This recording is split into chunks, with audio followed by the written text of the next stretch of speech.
Seguindo a sequência de aulas a respeito de família, dos fundamentos doutrinários a respeito da família, eu quero falar hoje a respeito do casamento, o que é o matrimônio na perspectiva do plano de Deus revelado nas Escrituras. E quero começar com uma declaração do Senhor Jesus. Em Mateus, no capítulo 19, dos versículos 4 a 6, nós lemos: Jesus respondeu: "Vocês não leram que o Criador desde o princípio fez homem e mulher? E que diz: por isso o homem deixará o seu pai e sua mãe e se unirá à sua mulher, tornando-se os dois uma só carne, de modo que já não são mais dois, porém uma só carne. Portanto, que ninguém separe o que Deus ajuntou." Essa resposta de Jesus é dada no contexto de uma pergunta que fizeram a ele a respeito de se seria lícito ao homem repudiar sua mulher por qualquer motivo. Teremos depois uma aula específica para falar só a respeito dessas questões de divórcio e novo casamento, mas é interessante que quando questionam Jesus, Jesus dá uma resposta que é fundamentada nas Escrituras, na palavra. Ele começa perguntando: vocês nunca leram que o Criador desde o princípio fez homem e mulher? E ele vai lá para Gênesis 1, 27, né? E disse: deixará o homem seu pai e sua mãe, se unirá à sua mulher, tornando-se os dois uma só carne. Gênesis 2, 24. Né? Jesus faz citação de 2 versículos de Gênesis para depois não apenas fazer a aplicação, mas ele mostra que, se queremos entender o propósito de algo, basta voltarmos à origem.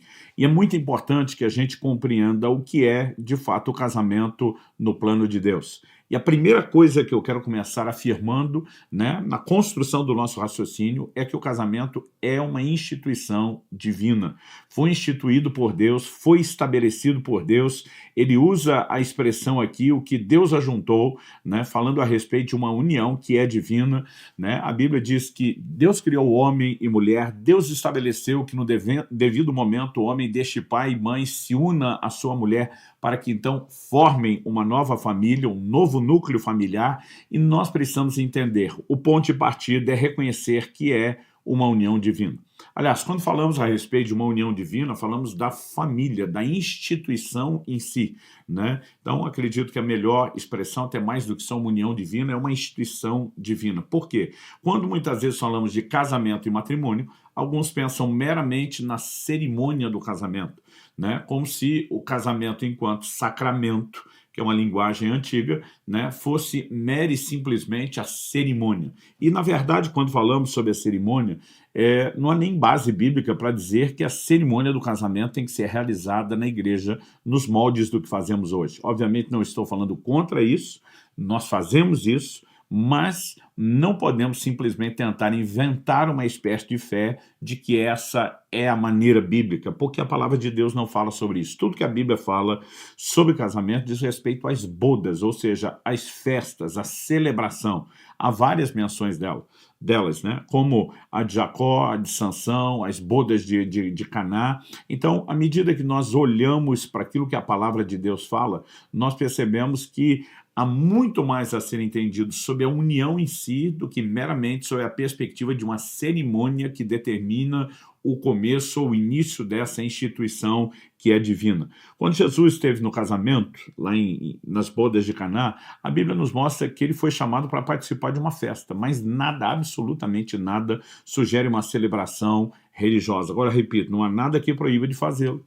Como igreja, né, realizamos isso apenas como uma solenidade, não para definir que a união é espiritual, porque foi feita lá na igreja, e há razões para que a gente também possa ter a liberdade de entender que possamos celebrá-la dessa forma. No entanto, eu quero deixar muito claro aqui a distinção entre a instituição, aquilo que Deus planejou, e meramente o que imaginamos ser uma cerimônia.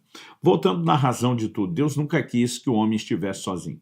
Ao longo da criação, Deus olha para tudo que fez, sempre há uma avaliação e diz: viu Deus que era bom, viu Deus que era bom, viu Deus que era bom. Quando Deus criou o homem, a Bíblia diz: viu Deus que era muito bom, mas logo depois Deus diz: não é bom que o homem esteja só.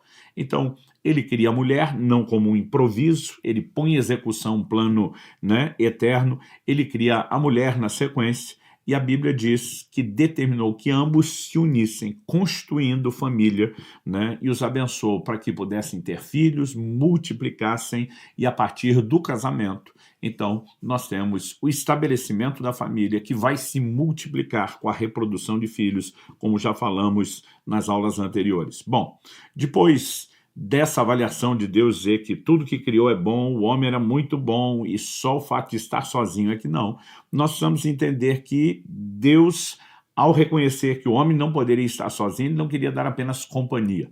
A Bíblia diz que o Senhor determinou que lhe faria uma mulher que fosse sua ajudadora. Ela é chamada de uma ajudadora idônea. Algumas traduções optaram pela expressão auxiliadora. Isso não coloca a mulher no papel de mero servente, auxiliar no sentido de só executar tarefas. Obviamente, a Bíblia está mostrando que o homem limitado precisaria de ajuda. E ainda que a Bíblia confira ao homem o papel de governo e de decisões, muitas vezes nós vamos ver situações na Bíblia onde até, por exemplo, o exemplo de Abraão e Sara, Deus fala para Abraão: ouve Sara, sua mulher. O conselho dela era uma boa ajuda na decisão que ele iria tomar. Então, quando Deus fala a respeito de uma ajudadora, ele não está diminuindo a mulher, eu acredito que ele está simplesmente aumentando o significado, a importância, a necessidade dela e mostrando que o homem precisaria de fato de ajuda sem, obviamente, colocarmos em xeque o fato de que o governo foi entregue ao homem e a partir desse momento a Bíblia diz que a mulher deveria ser submissa, né? Essa expressão submeter-se fala de colocar-se sobre a missão, sobre o governo, né? Sobre o comando do esposo e funcionar com ele em plena parceria. Há uma outra expressão usada aqui que fala do princípio de uma só carne. Deixará o homem seu pai e sua mãe, eu gosto de chamar isso de o corte do cordão umbilical, né? E a Bíblia diz os dois se tornarão uma só carne. É lógico que não é uma fusão literal, onde dois corpos se tornam um, mas quando Deus fala a respeito do homem deixar os seus relacionamentos familiares mais importantes e significativos, os seus laços mais fortes, que é o relacionamento de pai e mãe, Deus estava dando um alto valor ao casamento e a importância desse novo relacionamento, né? A ponto de dizer, se o homem deixa pai e mãe, não é apenas deixa a casa, mas inclusive aquele lugar de importância primária, prioritária no relacionamento familiar passará a ser entre ele e a sua esposa e não mais entre ele e os seus pais. Isso revela que o casamento é algo não apenas de certa importância, mas a gente pode dizer, né, da mais alta importância e que, à exceção do relacionamento com Deus, não há nenhum outro relacionamento familiar que ocupe esse lugar e esse patamar de importância. Ainda dentro da definição do que é a instituição divina do casamento, né, a expressão que nós lemos aqui, o que Deus juntou, de acordo com o léxico de Strong, a palavra grega traduzida para juntou, ela significa prender a um jugo, escravizar, juntar, unir, e ela também é aplicado ao laço do matrimônio. Aliás, essa ideia de prender a um jugo, né, tem levado as pessoas a usarem o termo cônjuge, que significa companheiro de jugo, né? Então, quando fala de escravizar, obviamente não está falando de um domínio à força, mas está falando de um alto nível de compromisso e, inclusive, de se cessar um certo nível de liberdade, para que a vida agora não seja mais individual e seja a vida a dois e com a multiplicação dos filhos, né, a vida familiar. Mas fala de uma união. Então, quando homem e mulher se casam, eles estão entrando numa união divina. Eu já vi muita gente dizer assim, o que Deus ajuntou, o homem não separa. E não foi isso que a Bíblia diz. A Bíblia diz o que Deus juntou, o homem não deve separar. A Bíblia não está dizendo que o que Deus ajuntou, o homem não consegue separar. Porque essa premissa, essa segunda lógica seria, então se separou é porque Deus não uniu. E tem muita gente tentando relativizar a união, dizendo, não, se separou é porque não foi que Deus que uniu. O texto está dizendo que é possível separar o que Deus uniu e há um mandamento para que não se separe aquilo que Deus uniu. Agora, quando a Bíblia diz que Deus uniu, a gente está falando de Deus fazendo o papel de um cupido, pegando, né, um homem e uma mulher dizendo, eu quero que vocês estejam juntos. Eu não vou negar, né, que principalmente quando oramos, buscando ajuda, a intervenção, a liderança, a direção de Deus, que a gente não possa ver Deus nos favorecer numa área como essa. Mas, obviamente, quando falamos da doutrina bíblica, nós não podemos, de hipótese nenhuma, atribuir a união do casamento como se fosse mero desígnio divino, determinação divina.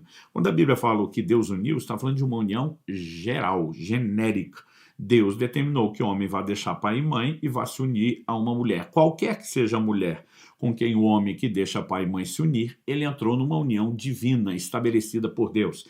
E ao entrar, deve entrar para permanecer nessa união e não para separar a união divina. Então, fazer essa distinção é muito importante, porque eu já vi pessoas relativizando, não, essa união minha não foi de Deus, porque senão ela teria durado, ela teria sido abençoada, próspera, e as pessoas tentam relativizar isso para que então tentem caminhar em direção a algo que é contrário à Escritura. Não vou falar nessa aula, vou tocar no assunto na próxima, né? Mas são situações de divórcio e de novo casamento que não estão alinhados com a palavra de Deus. Então, não importa se o homem estava distante de Deus, ignorante, na cegueira, no pecado, se foi buscar interferência de demônios na cerimônia do casamento. Quando homem e mulher se casam, eles entram numa união divina, não importa onde a cerimônia foi feita e se é que foi feita. Então é nesse sentido que nós precisamos reconhecer o casamento como uma instituição divina e a nossa responsabilidade em dar a manutenção. Quando falamos dessa responsabilidade, o segundo tópico que eu quero destacar aqui diz respeito ao fato de uma escolha humana, né? Não há outra forma de entender isso, e a gente tem que explicar, né, isso às pessoas. Deus não casou você e nem ninguém, né? A gente pode dizer que talvez a exceção, Deus casou Adão e Eva, né? Então ali, salvo uma exceção específica, nós podemos olhar e dizer, somos nós que escolhemos com quem casamos. E a palavra de Deus também é clara sobre isso. Por exemplo, em 1 Coríntios, no capítulo 7, no versículo 39, o apóstolo Paulo diz o seguinte, ele diz, a mulher está ligada ao seu marido enquanto ele viver, mas se o marido morrer, ela fica livre para casar com quem quiser, mas somente no Senhor. Então, com quem quiser mostra que, assim como no assunto de salvação, no assunto do casamento, o homem também tem livre-arbítrio, também tem direito de escolha. Agora, Deus restringiu o universo de escolha.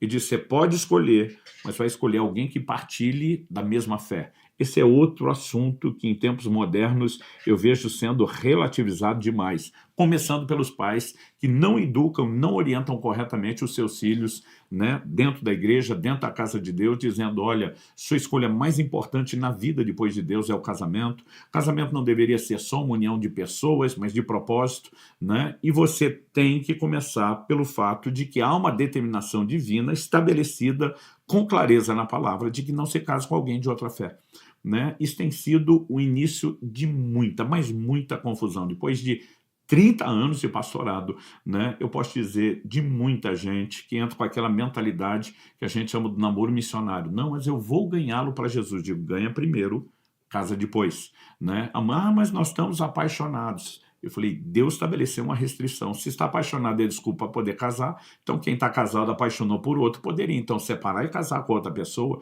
né? As pessoas simplesmente usam argumentos que são completamente antibíblicos na hora de tomar decisões que são emocionais e que, de fato, não são nem um pouquinho racionais. Olhando para a Escritura, nós vemos um paralelo para esse princípio de a mulher viúva está livre para casar com quem quiser, contanto que seja no Senhor.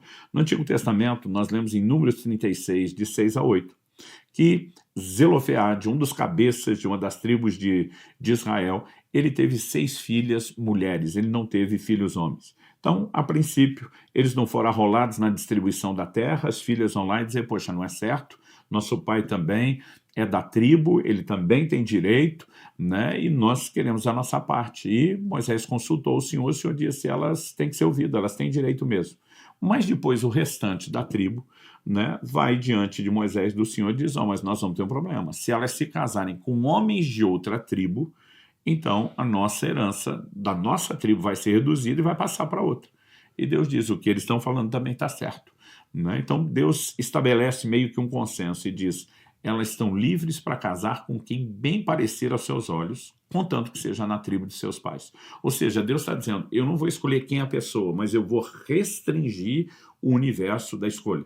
E podemos dizer o mesmo em relação ao cristão. A Bíblia diz, livre para casar com quem quiser, contanto que seja no Senhor. Ou seja, Deus restringiu o universo a alguém que partilhe da mesma fé. Dentro desse universo, nós temos todo o direito de escolher, né? E para aquelas pessoas que quebram o princípio divino, alegando, não, eu vou ganhar essa pessoa, Jesus. Além de dizer, ganha primeiro, eu gosto de dizer que a palavra de Deus também diz que não há nenhuma garantia, né, de que alguém que se casou sem ser convertido, que necessariamente vá se converter depois, né? Paulo, em 1 Coríntios, no capítulo 7, no verso 16, ele pergunta: pois você é mulher, como sabe se salvará o seu marido?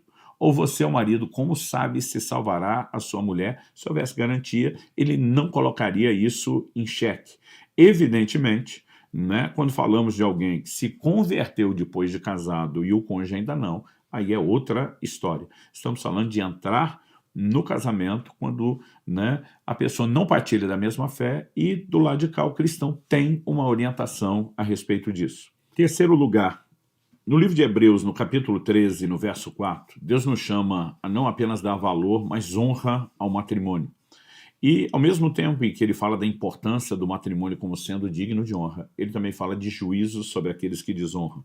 O texto sagrado diz assim: digno de honra entre todos seja o matrimônio, bem como o leito conjugal sem mácula, porque Deus julgará os impuros e os adúlteros. Então eu quero, em terceiro lugar, destacar que Deus julgará os que ferem, os que desonram o matrimônio.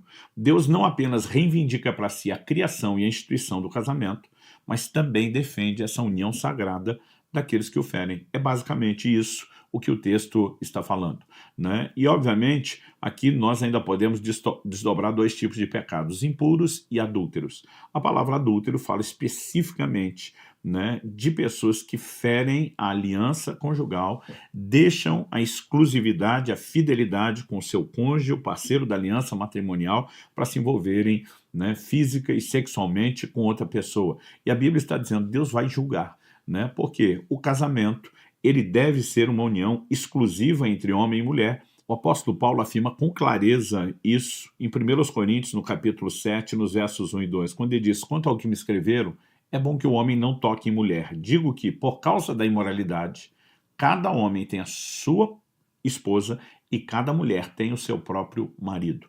Ou seja, a Bíblia está dizendo que qualquer envolvimento, né, com uma outra pessoa que não seja o esposo ou a esposa entra na categoria imoralidade. Então, a definição bíblica de imoralidade é basicamente todo contato sexual entre parceiros não casados, fornicação no caso de solteiros, adultério, né, que envolve pessoas casadas estão se envolvendo com outros parceiros, né, incesto, sexo entre familiares, bestialidade, a Bíblia fala de sexo com animais, né, homossexualismo, essa é a perspectiva bíblica, e aqui não estamos desmerecendo pessoas que fazem as escolhas que quiserem em qualquer outra área que a palavra de Deus trata de forma contrária, mas para aqueles que querem andar de acordo com a palavra de Deus, há uma definição, né, há de fato um código e um credo bem estabelecido a respeito do que define. Então, a não ser o relacionamento físico e sexual entre marido e mulher,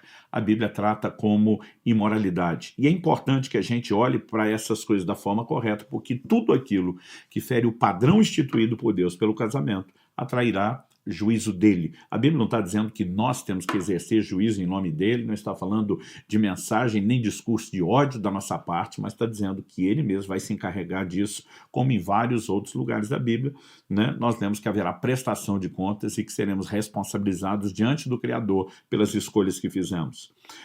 Nós não temos todos os detalhes de toda a extensão desse julgamento, né? Mas uma coisa é certa, a Bíblia fala de pessoas que serão julgadas ainda em vida, mas com certeza todos serão julgados para eternidade. E um detalhe que me chama a atenção é Apocalipse capítulo 22, que fala a respeito de pessoas que ficarão de fora da cidade santa, né? Do lugar de consolo eterno, extraordinário, indizível que Deus tem para nós. Interessante que, se nós olharmos anteriormente, a Bíblia diz assim no verso 14 de Apocalipse 22, bem-aventurados aqueles que lavam suas vestes para que tenham direito à árvore da vida e entrem na cidade pelos portões.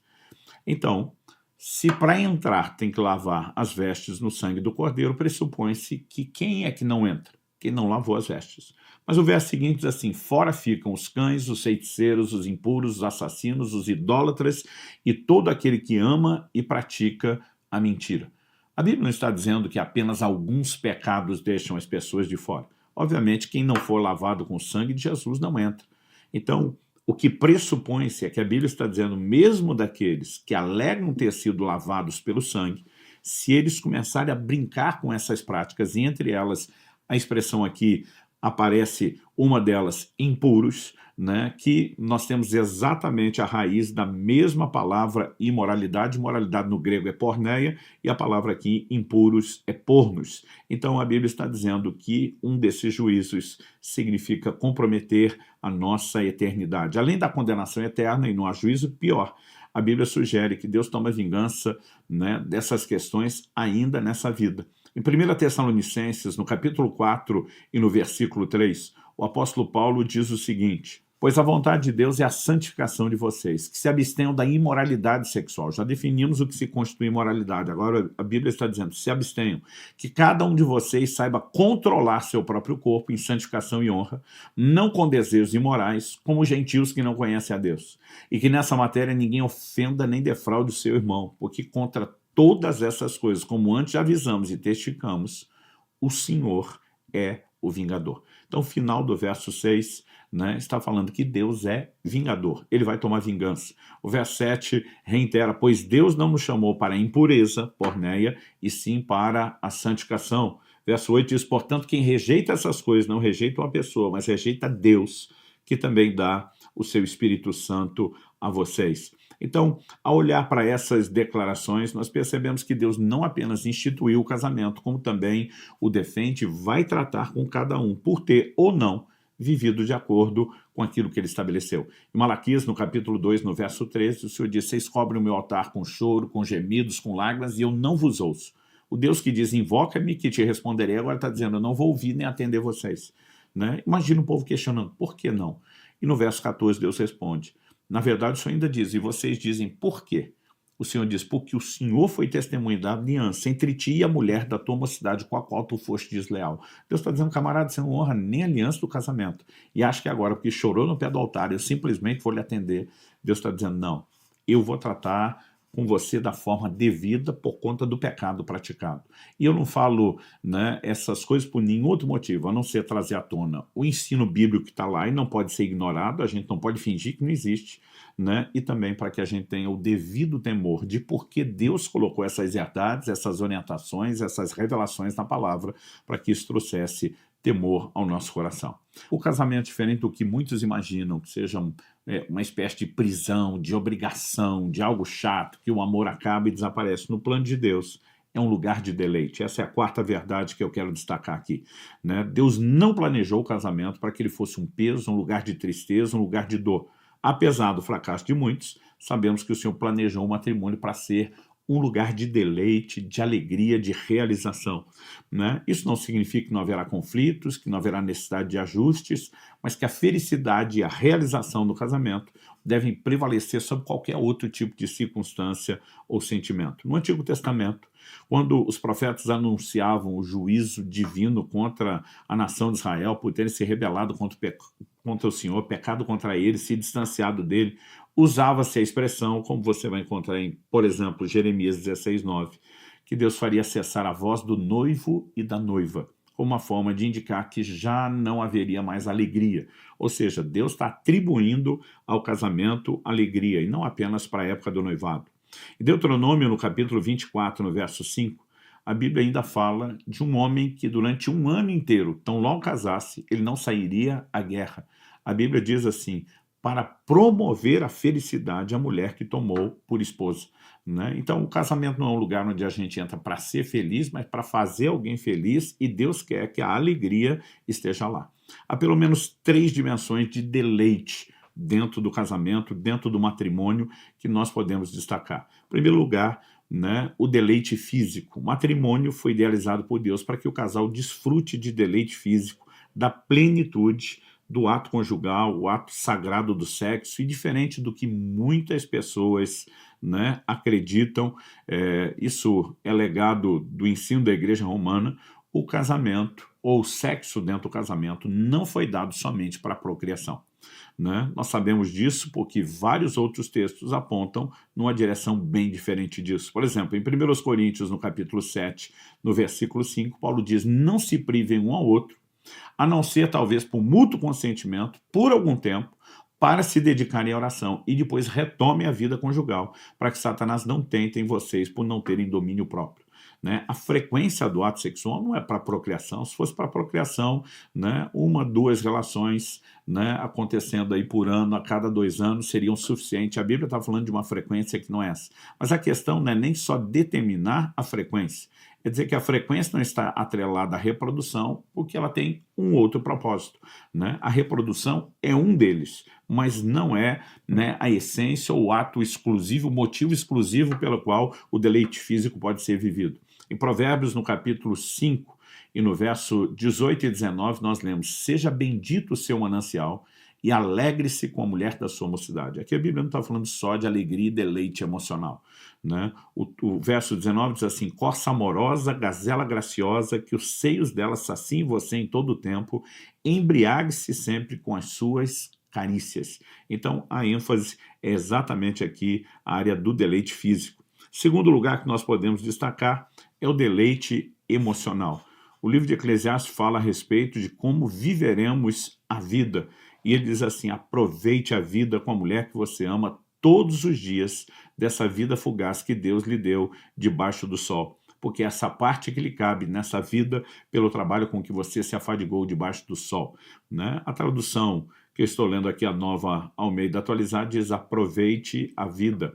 A Almeida Atualizada diz: goza a vida, né? Está falando a respeito de um posicionamento onde existe a capacidade de desfrutar uma alegria, uma realização que não é só o deleite físico, mas nós também podemos reconhecer o deleite espiritual. É por isso que o cristão não deveria casar com alguém que não partilha da mesma fé. Em Provérbios 18, 22, a Bíblia diz: quem acha uma esposa, acha o bem, recebeu uma bênção do Senhor. Essa palavra, né, aqui traduzida, recebeu uma bênção do Senhor, ela em outras traduções aparece como alcançou a benevolência do Senhor. E a palavra traduzida benevolência, ratson, no original hebraico, ela significa prazer, deleite, boa vontade, favor, aceitação, né? Então, olhamos para isso e a gente percebe que é algo que procede do Senhor. Não é apenas a dimensão de deleite das outras áreas, mas mesmo no plano espiritual e naquilo que diz respeito a viver a vida em Deus. É por isso que é inegociável que partilhemos o matrimônio com um parceiro da mesma fé. Então, acredito que é justamente por essa área de deleite espiritual que nós temos que insistir na tecla em dizer há um mandamento bíblico de que a gente não se coloque, como Paulo escreve lá em 2 Coríntios, debaixo de um jugo desigual. Então, ao olhar para essas coisas, a gente reconhece que o casal tem que usufruir comunhão, né, com Deus juntos, não só enquanto indivíduos. Lá no Éden, depois de ter criado marido, né, e mulher, Deus decidiu visitá-los, não só enquanto indivíduos, mas também enquanto casal. O apóstolo Pedro lembrou, né, os maridos que as esposas são herdeiras com eles da graça da vida. Ele está dizendo, não é só a sua amante, ela é a sua irmã em Cristo, é alguém que vai partilhar da mesma salvação, da mesma vida espiritual que você tem, né? E se Deus ajusta o foco para essa área, significa que Ele quer que a gente também desfrute essa área, não apenas no sentido de ser beneficiado, abençoado, mas entender a realização nessa esfera e nessa dimensão espiritual, e eu diria mais, ela é muito maior do que todas as outras. Tanto que Paulo, né, apresenta como argumento que justifica uma pausa temporária para o deleite físico e sexual é quando o casal, de comum acordo, decide se dedicar à oração, entendendo a deleites superiores que estão num nível incomparavelmente acima de deleites inferiores. Então, não só devemos incluir os deleites espirituais, mas devemos entender que eles são ponto de partida e que a harmonia dos princípios espirituais vão provocar a harmonia nas outras áreas e os deleites também nas outras áreas. Essa é a visão geral sobre o que é o casamento, o que é o matrimônio, na percepção do plano de Deus revelada na Bíblia, nas Escrituras, e na próxima aula nós vamos falar um pouco mais sobre o que é a natureza desse compromisso, que a Bíblia apresenta como uma aliança, para que então, com esse entendimento, a gente possa discutir situações que não apenas porque são práticas do dia a dia, mas porque também são abordadas na palavra de Deus, não só ligadas ao casamento, mas situações também como divórcio e novo casamento.